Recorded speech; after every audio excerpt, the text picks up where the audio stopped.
नमस्कार, सुस्वागतम दर्शकों। जी, मैं फिर एक बार बीएन आप लोगों के साथ एक सनसनीखेज खबरें लेके आया हूँ। शोधकर्ताओं ने दिखाया कि पॉलीसिस्टिक किडनी रोग यानी कि पीकेडी में समय के साथ बनने वाले खतरनाक सिस्ट को दोषपूर्ण जीन का एक सामान्य प्रतिलिपि द्वारा रोका जा सकता है।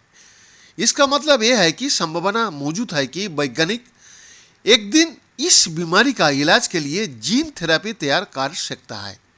उन्होंने ये भी पता लगाया कि एक प्रकार की दवा जिसे ग्लाइकोसाइड के नाम से जाना जाता है, पीकेडी में दोषपूर्ण जीन की प्रभाव को दूर कर सकती है। जी हाँ, ये खोज पीकेडी का इलाज के लिए नए चिकित्सीय दृष्टिकोण के लिए मंच तैयार कर सकती है, जो दुनिया भर में लाखों लोगों को प्रभावित करता है। वैज्ञानिकों ने पीकेडी की आनुवंशिकी के अध्ययन करने के लिए जीन संपादन और ऑर्गेनॉइड के रूप में जाने जाने वाली 3D मानव कोशिका मॉडल का उपयोग किया, जो एक जीवन घातक विरासत में मिला किडनी विकार है, जिसमें एक जीन दोष के कारण किडनी में सूक्ष्म नलिकाएं पानी के गुब्बारे की तरह फैल जाती है, जिससे दशकों तक सिस्ट बन जाती है। सिस्ट स्वस्थ ऊतकों को नष्ट कर सकता है, जिससे गुर्दे की कार्यप्रणाली संबंधी समस्याएं और गुर्दे की विफलता हो सकती है। पीकेडी वाली अधिकांश लोग अपनी कोशिकाओं में एक स्वस्थ जीन प्रति और एक दोषपूर्ण जीन प्रति के साथ पैदा होता है।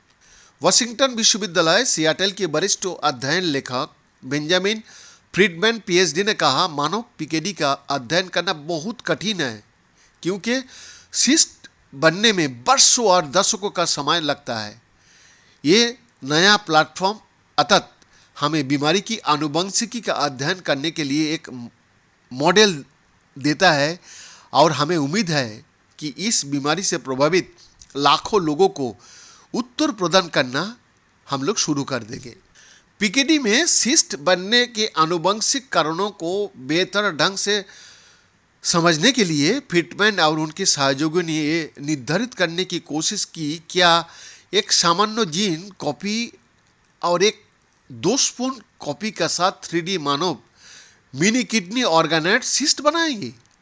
उन्होंने प्रेरित प्लुरिपोटेंट स्टेम कोशिकाओं से ऑर्गेनॉइड विकसित किए, जो किसी अंग की संरचना और कार्यों की विशेषताओं की नकल कर सकता है, जो भीतर में किसी भी प्रकार की कोशिका बना सकता है।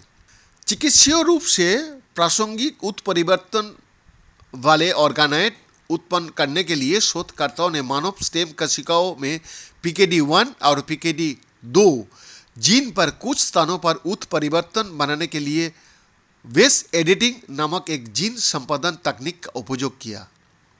उन्होंने इन जीनों में 4 प्रकार की उत्परिवर्तन पर ध्यान केंद्रित किया, जो पॉलीसिस्टीन प्रोटीन के उत्पादन को बाधित करके पीकेडी का कारक बनता है। 2 प्रकार का प्रोटीन पॉलीसिस्टीन 1 और पॉलीसिस्टीन 2 में व्यवधान पीकेडी के सबसे गंभीर रूपों से जुड़ा जाता है। बीएन का रिपोर्ट।